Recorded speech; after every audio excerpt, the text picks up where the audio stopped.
Bharat America trade deal पर आज पूरी तरह से विरोध प्रदर्शन किया जा रहा है।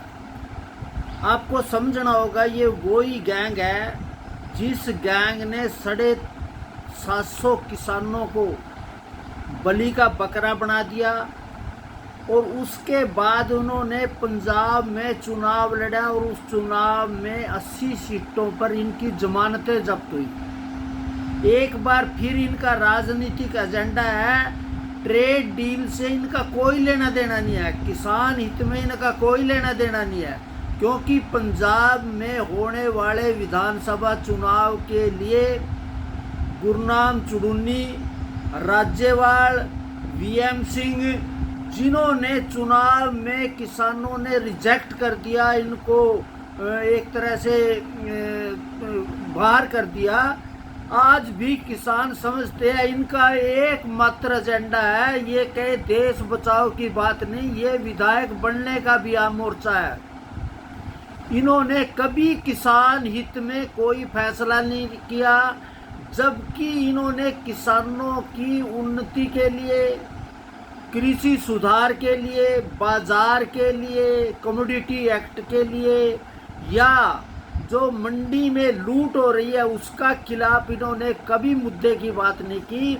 अब ये ट्रेड डील के नाम पर देश में अराजकता, किसानों के नाम पर अराजकता, जब 750 किसान इन्होंने जो फंडिंग आई, विदेशों से फंडिंग आई, अब फिर इन्होंने अपनी दुकानदारी के में जब कुछ ना होने के बाद ये ट्रेड डील के नाम पे फंडिंग होगी। मेरा ये पूछना है कि इनके पीछे कौन है?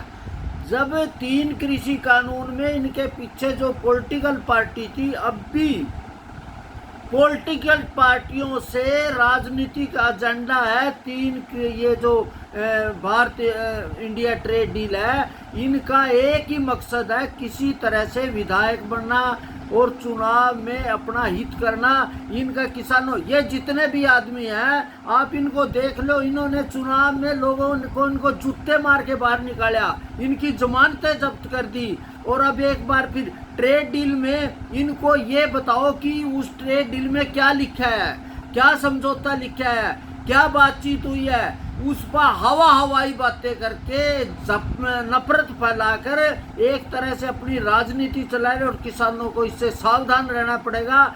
ये किसानों के हत्यारे हैं, किसानों की लाशों के ऊपर राजनीति करने वाले लोग हैं। किसान को सावधान होना पड़ेगा।